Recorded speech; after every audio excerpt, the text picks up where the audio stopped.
शानदार तरीके से शूट किया गया है और यह एक सिनेमा घर में देखने के योग्य है। फिल्म की आत्मा विक्की कौशल में समाई हुई है और कहना गलत नहीं होगा कि उन्होंने इस भूमिका के लिए अपनी पूरी मेहनत दी है। उन्होंने अपनी आक्रोश और ऊर्जा को पूरी तरह से चरित्र में ढालते हुए हर दृश्य में शेर की तरह दहाड़ते हुए दर्शकों का ध्यान आकर्षित किया है। यह उनकी अब तक की सबसे बेहतरीन प्रस्तुतियों में से एक है और इसे उनसे बेहतर कोई नहीं निभा सकता था। अक्षय खन्ना अपने एक लाइनों में प्रभावशाली हैं। उनका प्रदर्शन संयमित और प्रभावी है, हालांकि उनका मेकअप और प्रोस्थेटिक काम थोड़ा अत्यधिक हो सकता है। अभिनेता विनीत कुमार सिंह को कवि कालश के रूप में कास्ट करना एक बेहतरीन फैसला था और उनके और विक्की के संवाद फिल्म के सबसे बेहतरीन दृश्यों में से एक बन जाते हैं। हालांकि महिलाओं को फिल्म में बहुत ज्यादा स्क्रीन स्पेस नहीं मिलता है। दिव्या दत्ता, जो महारानी सोयराबाई की भूमिका में है, का प्रभावशाली प्रदर्शन है और उन्हें एक बड़ा रोल मिलना चाहिए था। रश्मिका मंदाना ने भले ही भूमिका के हिसाब से खुद को ढाल लिया हो, लेकिन उनकी भाषा, उच्चारण और भावनाओं में थोड़ी खामी दिखती। डायना पेंटी सबसे बड़ी निराशा बनकर उभरी। उनका पत्थर जैसा चेहरा और सीमित संवाद दृश्य के गहरे क्षणों से ध्यान भटकाते। छावा की सबसे बड़ी ताकत इसका शानदार समापन है। विक्की कौशल की प्रस्तुति ने संभाजी महाराज की वीरता और स्वराज्य के लिए उनकी दीवानगी को जीवंत कर दिया है। हालांकि फिल्म को अपनी कहानी पर ज्यादा भरोसा करना चाहिए था और उसे संगीत से ज्यादा संवाद और कथानक के माध्यम से आगे बढ़ाना चाहिए था। ए आर रहमान का संगीत कई बार कहानी से मेल नहीं खाता, जो फिल्म के ऐतिहासिक परिवेश में असामंजस्यपूर्ण लगता है।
महान छत्रपति शिवाजी महाराज की मृत्यु, जिन्होंने मराठा साम्राज्य की नींव रखी और उसे अपराजित गौरव तक पहुंचाया, मुगलों के लिए राहत की बात थी।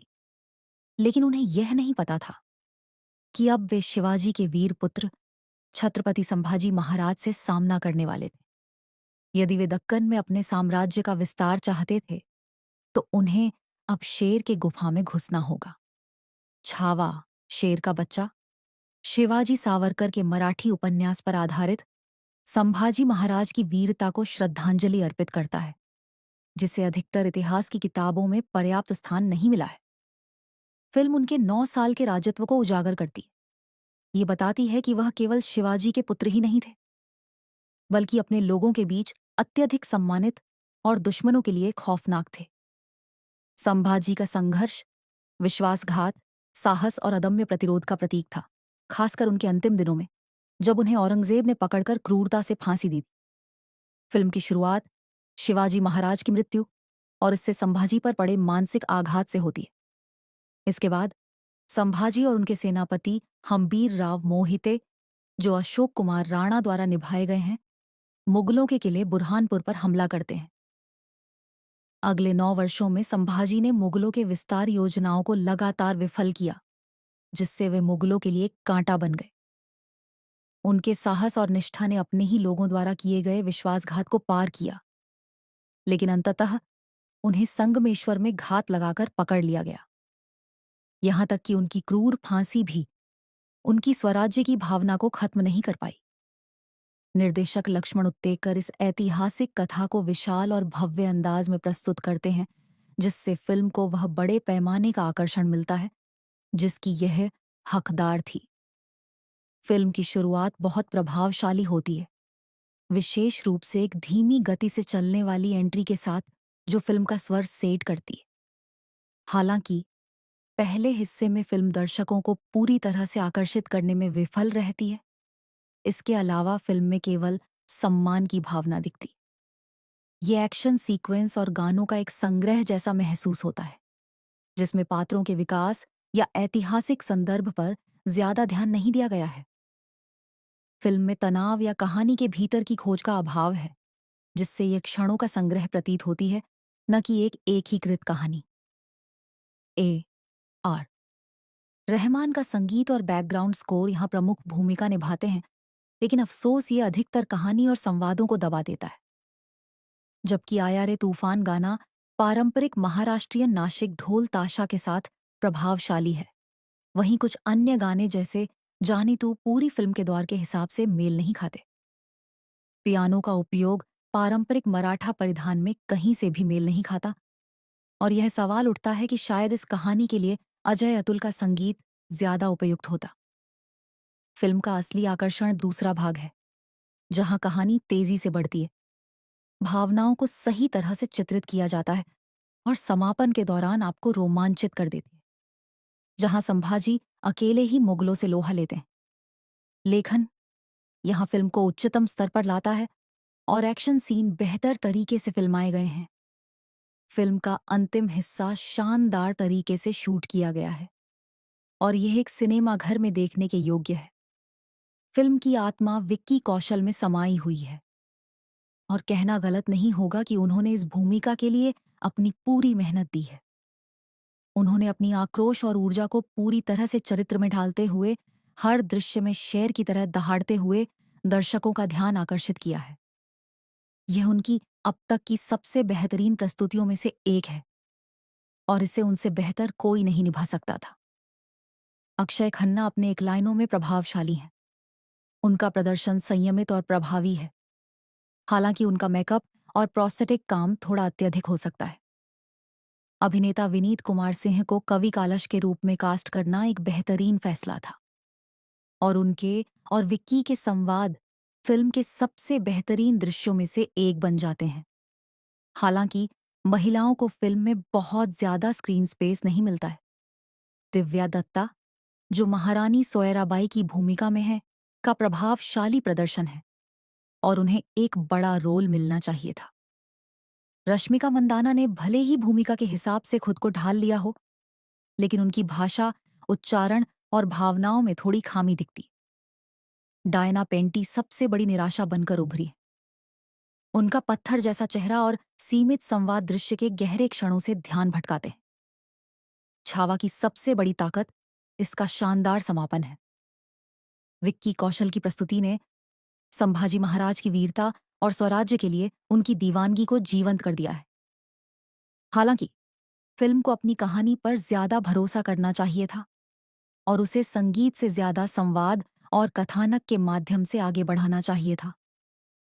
ए आर रहमान का संगीत कई बार कहानी से मेल नहीं खाता, जो फिल्म के ऐतिहासिक परिवेश में असामंजस्यपूर्ण लगता है।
महान छत्रपति शिवाजी महाराज की मृत्यु, जिन्होंने मराठा साम्राज्य की नींव रखी और उसे अपराजित गौरव तक पहुंचाया, मुगलों के लिए राहत की बात थी।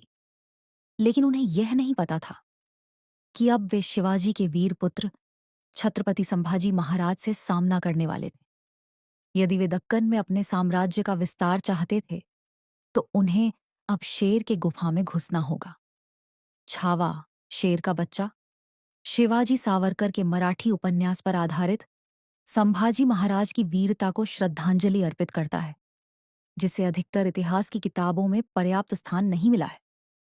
फिल्म उनके 9 साल के राजत्व को उजागर करती है। ये बताती है कि वह केवल शिवाजी के पुत्र ही नहीं थे, बल्कि अपने लोगों के बीच अत्यधिक सम्मानित और दुश्मनों के लिए खौफनाक थे।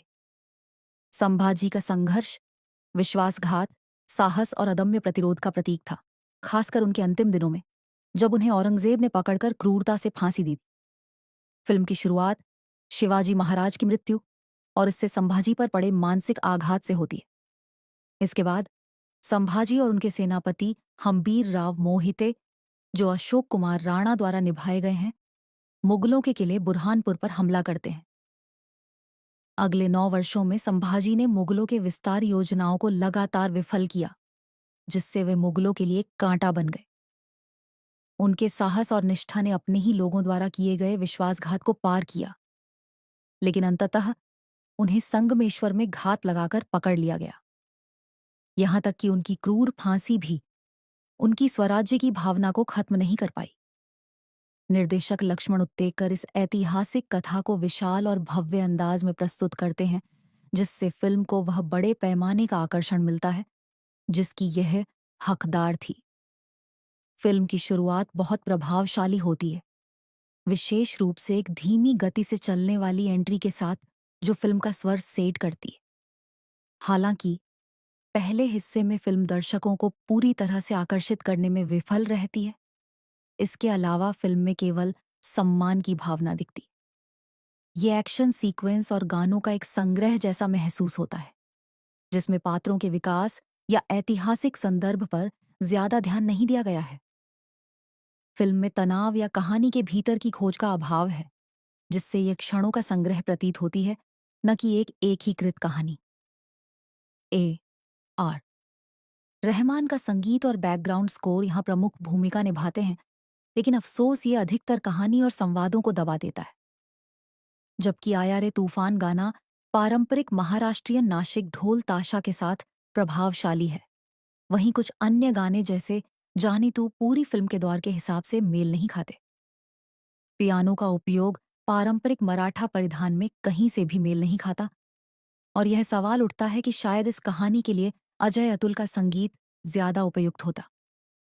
फिल्म का असली आकर्षण दूसरा भाग है, जहां कहानी तेजी से बढ़ती है, भावनाओं को सही तरह से चित्रित किया जाता है और समापन के दौरान आपको रोमांचित कर देती है, जहां संभाजी अकेले ही मुगलों से लोहा लेते हैं। लेखन यहां फिल्म को उच्चतम स्तर पर लाता है और एक्शन सीन बेहतर तरीके से फिल्माए गए हैं। फिल्म का अंतिम हिस्सा शानदार तरीके से शूट किया गया है और यह एक सिनेमा घर में देखने के योग्य है। फिल्म की आत्मा विक्की कौशल में समाई हुई है, और कहना गलत नहीं होगा कि उन्होंने इस भूमिका के लिए अपनी पूरी मेहनत दी है। उन्होंने अपनी आक्रोश और ऊर्जा को पूरी तरह से चरित्र में ढालते हुए हर दृश्य में शेर की तरह दहाड़ते हुए दर्शकों का ध्यान आकर्षित किया है। यह उनकी अब तक की सबसे बेहतरीन प्रस्तुतियों में से एक है, और इसे उनसे बेहतर कोई नहीं निभा सकता था। अक्षय खन्ना अपने एक लाइनों में प्रभावशाली हैं। उनका प्रदर्शन संयमित और प्रभावी है, हालांकि उनका मेकअप और प्रोस्थेटिक काम थोड़ा अत्यधिक हो सकता है। अभिनेता विनीत कुमार सिंह को कवि कालश के रूप में कास्ट करना एक बेहतरीन फैसला था, और उनके और विक्की के संवाद फिल्म के सबसे बेहतरीन दृश्यों में से एक बन जाते हैं। हालांकि महिलाओं को फिल्म में बहुत ज्यादा स्क्रीन स्पेस नहीं मिलता है। दिव्या दत्ता, जो महारानी सोयराबाई की भूमिका में है, का प्रभावशाली प्रदर्शन है, और उन्हें एक बड़ा रोल मिलना चाहिए था। रश्मिका मंदाना ने भले ही भूमिका के हिसाब से खुद को ढाल लिया हो, लेकिन उनकी भाषा, उच्चारण और भावनाओं में थोड़ी खामी दिखती। डायना पेंटी सबसे बड़ी निराशा बनकर उभरी। उनका पत्थर जैसा चेहरा और सीमित संवाद दृश्य के गहरे क्षणों से ध्यान भटकाते। छावा की सबसे बड़ी ताकत इसका शानदार समापन है। विक्की कौशल की प्रस्तुति ने संभाजी महाराज की वीरता और स्वराज्य के लिए उनकी दीवानगी को जीवंत कर दिया है। हालांकि फिल्म को अपनी कहानी पर ज्यादा भरोसा करना चाहिए था और उसे संगीत से ज्यादा संवाद और कथानक के माध्यम से आगे बढ़ाना चाहिए था। ए आर रहमान का संगीत कई बार कहानी से मेल नहीं खाता, जो फिल्म के ऐतिहासिक परिवेश में असामंजस्यपूर्ण लगता है।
महान छत्रपति शिवाजी महाराज की मृत्यु, जिन्होंने मराठा साम्राज्य की नींव रखी और उसे अपराजित गौरव तक पहुंचाया, मुगलों के लिए राहत की बात थी।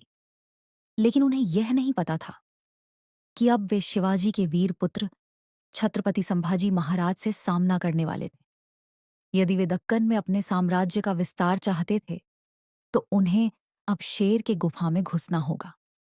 छावा, शेर का बच्चा, शिवाजी सावरकर के मराठी उपन्यास पर आधारित संभाजी महाराज की वीरता को श्रद्धांजलि अर्पित करता है, जिसे अधिकतर इतिहास की किताबों में पर्याप्त स्थान नहीं मिला है। फिल्म उनके 9 साल के राजत्व को उजागर करती है। ये बताती है कि वह केवल शिवाजी के पुत्र ही नहीं थे, बल्कि अपने लोगों के बीच अत्यधिक सम्मानित और दुश्मनों के लिए खौफनाक थे। संभाजी का संघर्ष विश्वासघात, साहस और अदम्य प्रतिरोध का प्रतीक था, खासकर उनके अंतिम दिनों में, जब उन्हें औरंगजेब ने पकड़कर क्रूरता से फांसी दी थी। फिल्म की शुरुआत शिवाजी महाराज की मृत्यु और इससे संभाजी पर पड़े मानसिक आघात से होती है। इसके बाद संभाजी और उनके सेनापति हम्बीर राव मोहिते, जो अशोक कुमार राणा द्वारा निभाए गए हैं, मुगलों के किले बुरहानपुर पर हमला करते हैं। अगले 9 वर्षों में संभाजी ने मुगलों के विस्तार योजनाओं को लगातार विफल किया, जिससे वे मुगलों के लिए कांटा बन गए। उनके साहस और निष्ठा ने अपने ही लोगों द्वारा किए गए विश्वासघात को पार किया, लेकिन अंततः उन्हें संगमेश्वर में घात लगाकर पकड़ लिया गया। यहां तक कि उनकी क्रूर फांसी भी उनकी स्वराज्य की भावना को खत्म नहीं कर पाई। निर्देशक लक्ष्मण उत्तेकर इस ऐतिहासिक कथा को विशाल और भव्य अंदाज में प्रस्तुत करते हैं, जिससे फिल्म को वह बड़े पैमाने का आकर्षण मिलता है जिसकी यह हकदार थी। फिल्म की शुरुआत बहुत प्रभावशाली होती है, विशेष रूप से एक धीमी गति से चलने वाली एंट्री के साथ, जो फिल्म का स्वर सेट करती है। हालांकि पहले हिस्से में फिल्म दर्शकों को पूरी तरह से आकर्षित करने में विफल रहती है। इसके अलावा फिल्म में केवल सम्मान की भावना दिखती। ये एक्शन सीक्वेंस और गानों का एक संग्रह जैसा महसूस होता है, जिसमें पात्रों के विकास या ऐतिहासिक संदर्भ पर ज्यादा ध्यान नहीं दिया गया है। फिल्म में तनाव या कहानी के भीतर की खोज का अभाव है, जिससे ये क्षणों का संग्रह प्रतीत होती है, न कि एक एकीकृत कहानी। ए आर रहमान का संगीत और बैकग्राउंड स्कोर यहाँ प्रमुख भूमिका निभाते हैं, लेकिन अफसोस ये अधिकतर कहानी और संवादों को दबा देता है। जबकि आया रे तूफान गाना पारंपरिक महाराष्ट्रीय नासिक ढोल ताशा के साथ प्रभावशाली है, वहीं कुछ अन्य गाने जैसे जानी तू पूरी फिल्म के दौर के हिसाब से मेल नहीं खाते। पियानो का उपयोग पारंपरिक मराठा परिधान में कहीं से भी मेल नहीं खाता, और यह सवाल उठता है कि शायद इस कहानी के लिए अजय अतुल का संगीत ज्यादा उपयुक्त होता। फिल्म का असली आकर्षण दूसरा भाग है, जहां कहानी तेजी से बढ़ती है, भावनाओं को सही तरह से चित्रित किया जाता है और समापन के दौरान आपको रोमांचित कर देती है, जहां संभाजी अकेले ही मुगलों से लोहा लेते हैं। लेखन यहां फिल्म को उच्चतम स्तर पर लाता है और एक्शन सीन बेहतर तरीके से फिल्माए गए हैं। फिल्म का अंतिम हिस्सा शानदार तरीके से शूट किया गया है और यह एक सिनेमा घर में देखने के योग्य है। फिल्म की आत्मा विक्की कौशल में समाई हुई है, और कहना गलत नहीं होगा कि उन्होंने इस भूमिका के लिए अपनी पूरी मेहनत दी है। उन्होंने अपनी आक्रोश और ऊर्जा को पूरी तरह से चरित्र में ढालते हुए हर दृश्य में शेर की तरह दहाड़ते हुए दर्शकों का ध्यान आकर्षित किया है। यह उनकी अब तक की सबसे बेहतरीन प्रस्तुतियों में से एक है, और इसे उनसे बेहतर कोई नहीं निभा सकता था। अक्षय खन्ना अपने एक लाइनों में प्रभावशाली हैं। उनका प्रदर्शन संयमित और प्रभावी है, हालांकि उनका मेकअप और प्रोस्थेटिक काम थोड़ा अत्यधिक हो सकता है। अभिनेता विनीत कुमार सिंह को कवि कालश के रूप में कास्ट करना एक बेहतरीन फैसला था, और उनके और विक्की के संवाद फिल्म के सबसे बेहतरीन दृश्यों में से एक बन जाते हैं। हालांकि महिलाओं को फिल्म में बहुत ज्यादा स्क्रीन स्पेस नहीं मिलता है। दिव्या दत्ता, जो महारानी सोयराबाई की भूमिका में है, का प्रभावशाली प्रदर्शन है, और उन्हें एक बड़ा रोल मिलना चाहिए था। रश्मिका मंदाना ने भले ही भूमिका के हिसाब से खुद को ढाल लिया हो, लेकिन उनकी भाषा, उच्चारण और भावनाओं में थोड़ी खामी दिखती। डायना पेंटी सबसे बड़ी निराशा बनकर उभरी। उनका पत्थर जैसा चेहरा और सीमित संवाद दृश्य के गहरे क्षणों से ध्यान भटकाते। छावा की सबसे बड़ी ताकत इसका शानदार समापन है। विक्की कौशल की प्रस्तुति ने संभाजी महाराज की वीरता और स्वराज्य के लिए उनकी दीवानगी को जीवंत कर दिया है। हालांकि फिल्म को अपनी कहानी पर ज्यादा भरोसा करना चाहिए था और उसे संगीत से ज्यादा संवाद और कथानक के माध्यम से आगे बढ़ाना चाहिए था। ए आर रहमान का संगीत कई बार कहानी से मेल नहीं खाता, जो फिल्म के ऐतिहासिक परिवेश में असामंजस्यपूर्ण लगता है।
महान छत्रपति शिवाजी महाराज की मृत्यु, जिन्होंने मराठा साम्राज्य की नींव रखी और उसे अपराजित गौरव तक पहुंचाया, मुगलों के लिए राहत की बात थी।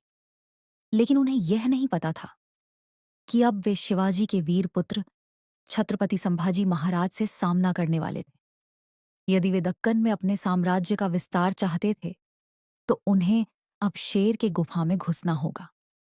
छावा, शेर का बच्चा, शिवाजी सावरकर के मराठी उपन्यास पर आधारित संभाजी महाराज की वीरता को श्रद्धांजलि अर्पित करता है, जिसे अधिकतर इतिहास की किताबों में पर्याप्त स्थान नहीं मिला है।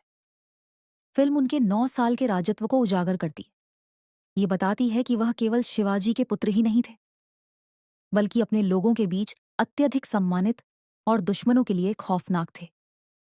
संभाजी का संघर्ष विश्वासघात, साहस और अदम्य प्रतिरोध का प्रतीक था, खासकर उनके अंतिम दिनों में, जब उन्हें औरंगजेब ने पकड़कर क्रूरता से फांसी दी थी।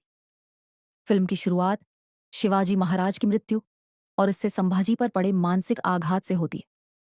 इसके बाद संभाजी और उनके सेनापति हम्बीर राव मोहिते, जो अशोक कुमार राणा द्वारा निभाए गए हैं, मुगलों के किले बुरहानपुर पर हमला करते हैं। अगले 9 वर्षों में संभाजी ने मुगलों के विस्तार योजनाओं को लगातार विफल किया, जिससे वे मुगलों के लिए कांटा बन गए। उनके साहस और निष्ठा ने अपने ही लोगों द्वारा किए गए विश्वासघात को पार किया, लेकिन अंततः उन्हें संगमेश्वर में घात लगाकर पकड़ लिया गया।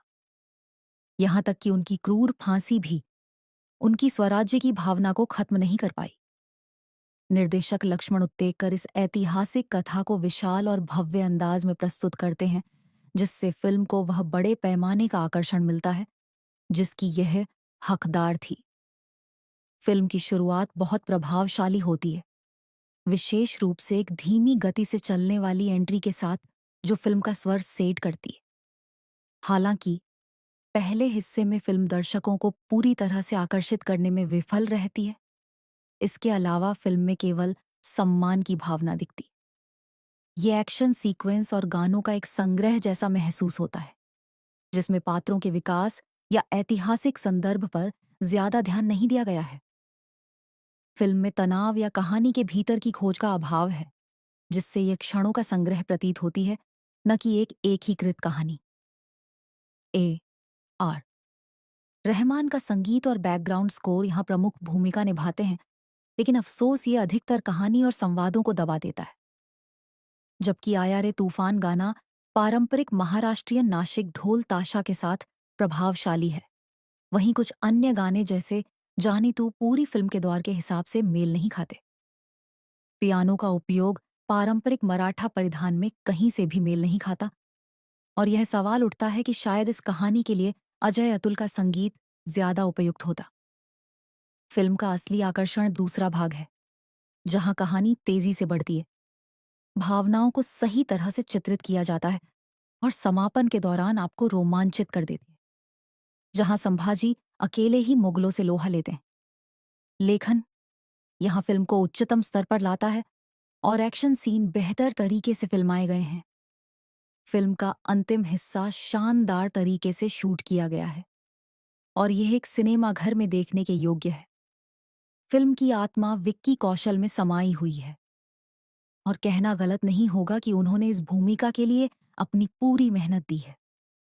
उन्होंने अपनी आक्रोश और ऊर्जा को पूरी तरह से चरित्र में ढालते हुए हर दृश्य में शेर की तरह दहाड़ते हुए दर्शकों का ध्यान आकर्षित किया है। यह उनकी अब तक की सबसे बेहतरीन प्रस्तुतियों में से एक है, और इसे उनसे बेहतर कोई नहीं निभा सकता था। अक्षय खन्ना अपने एक लाइनों में प्रभावशाली हैं। उनका प्रदर्शन संयमित और प्रभावी है, हालांकि उनका मेकअप और प्रोस्थेटिक काम थोड़ा अत्यधिक हो सकता है। अभिनेता विनीत कुमार सिंह को कवि कालश के रूप में कास्ट करना एक बेहतरीन फैसला था, और उनके और विक्की के संवाद फिल्म के सबसे बेहतरीन दृश्यों में से एक बन जाते हैं। हालांकि महिलाओं को फिल्म में बहुत ज्यादा स्क्रीन स्पेस नहीं मिलता है। दिव्या दत्ता, जो महारानी सोयराबाई की भूमिका में है, का प्रभावशाली प्रदर्शन है, और उन्हें एक बड़ा रोल मिलना चाहिए था। रश्मिका मंदाना ने भले ही भूमिका के हिसाब से खुद को ढाल लिया हो, लेकिन उनकी भाषा, उच्चारण और भावनाओं में थोड़ी खामी दिखती। डायना पेंटी सबसे बड़ी निराशा बनकर उभरी। उनका पत्थर जैसा चेहरा और सीमित संवाद दृश्य के गहरे क्षणों से ध्यान भटकाते। छावा की सबसे बड़ी ताकत इसका शानदार समापन है। विक्की कौशल की प्रस्तुति ने संभाजी महाराज की वीरता और स्वराज्य के लिए उनकी दीवानगी को जीवंत कर दिया है। हालांकि फिल्म को अपनी कहानी पर ज्यादा भरोसा करना चाहिए था और उसे संगीत से ज्यादा संवाद और कथानक के माध्यम से आगे बढ़ाना चाहिए था। ए आर रहमान का संगीत कई बार कहानी से मेल नहीं खाता, जो फिल्म के ऐतिहासिक परिवेश में असामंजस्यपूर्ण लगता है।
महान छत्रपति शिवाजी महाराज की मृत्यु, जिन्होंने मराठा साम्राज्य की नींव रखी और उसे अपराजित गौरव तक पहुंचाया, मुगलों के लिए राहत की बात थी।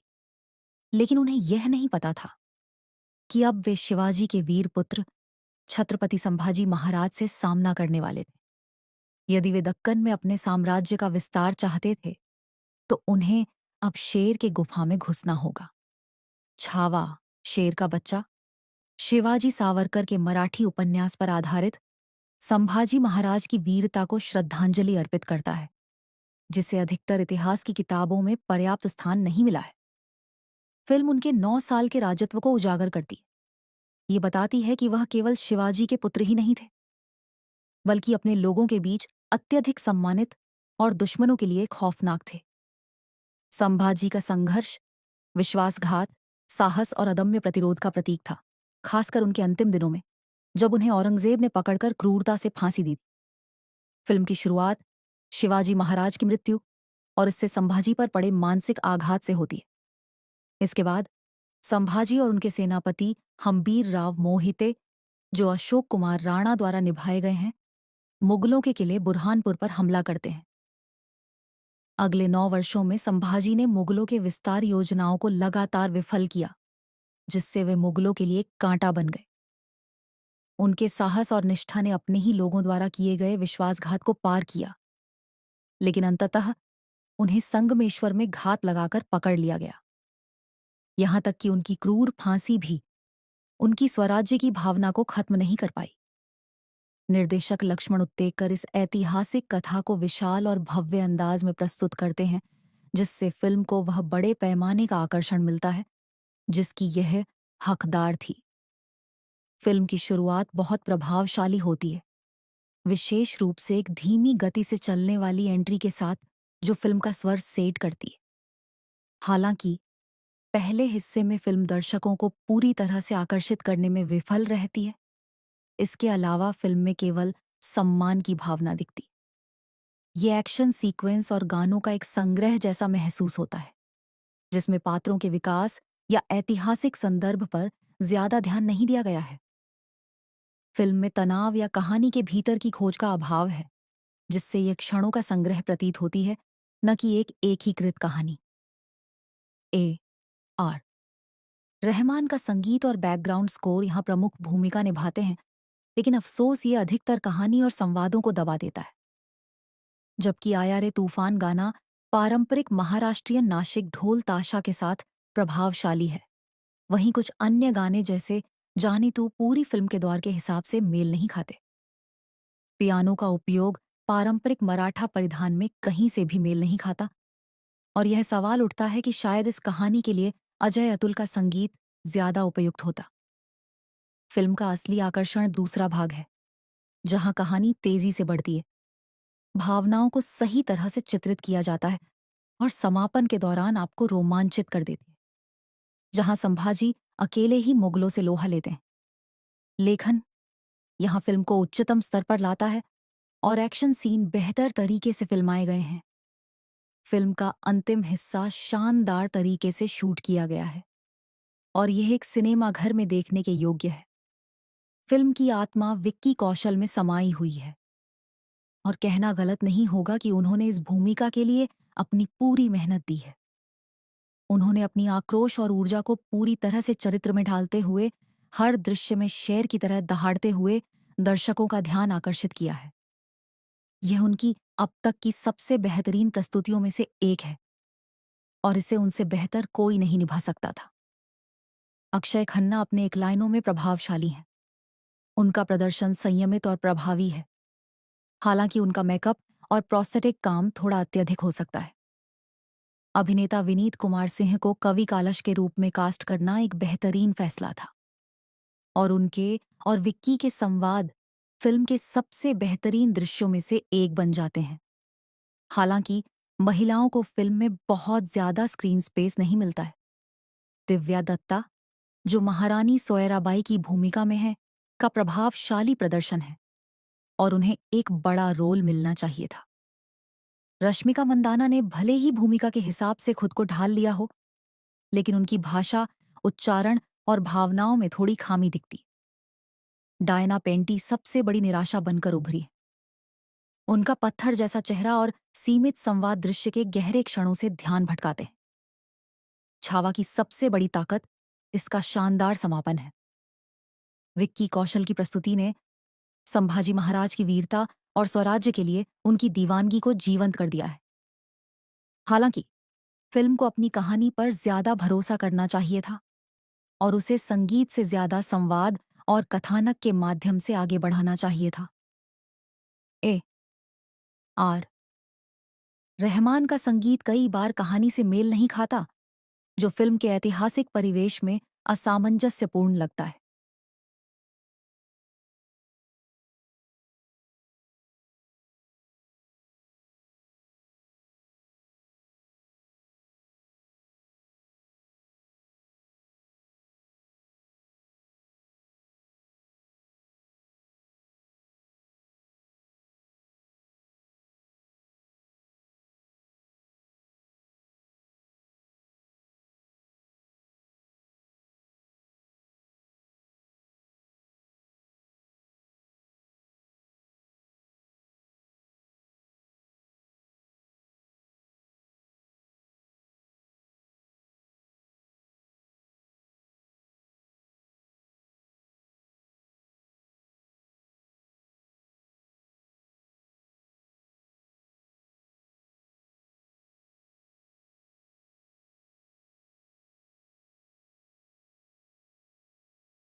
महान छत्रपति शिवाजी महाराज की मृत्यु, जिन्होंने मराठा साम्राज्य की नींव रखी और उसे अपराजित गौरव तक पहुंचाया, मुगलों के लिए राहत की बात थी।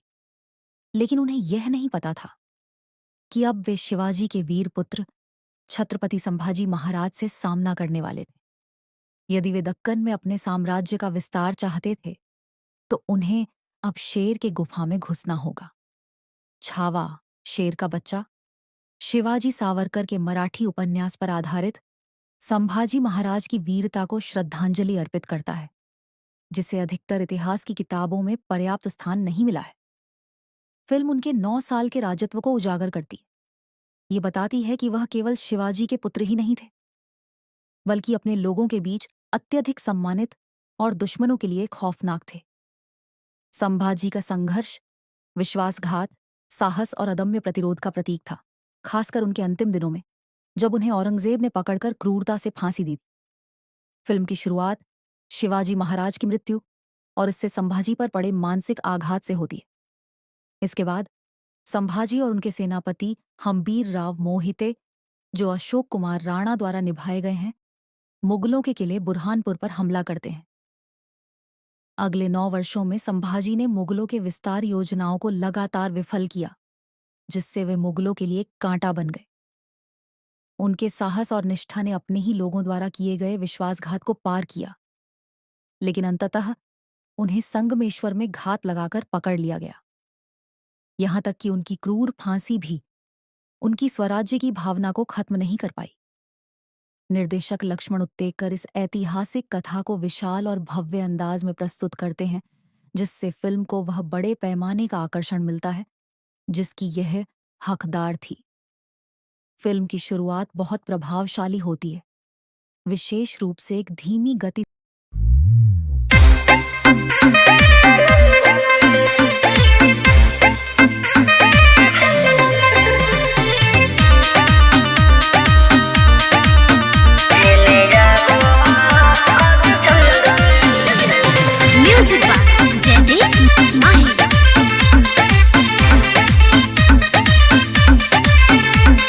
जाए के ना मन करे तोहरा से दूर हो, पैसे के कारण रानी बानी मजबूर हो।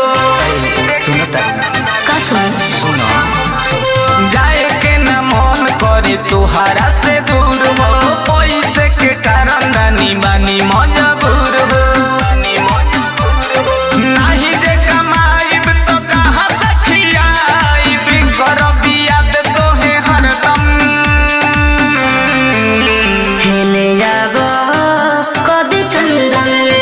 राजा जाता रा तू तो लंदन, हेले जाबो कदी चंदन, ए पिया जाता रा तू तो लंदन।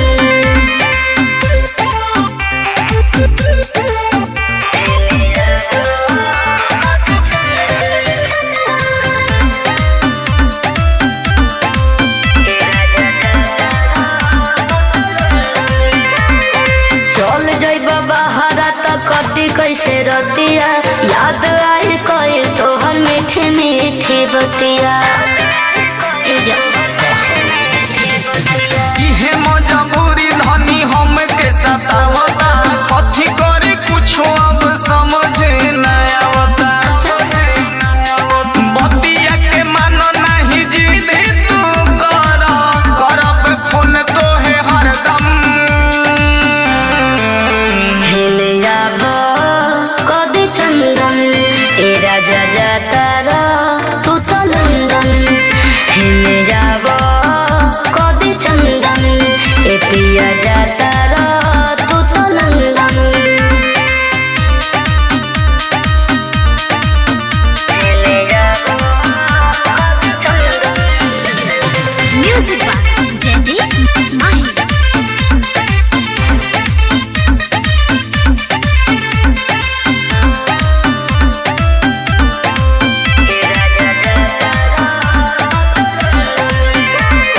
जाता रहता जाए पिया ठीक से कमाई हो, कौनो सवात से न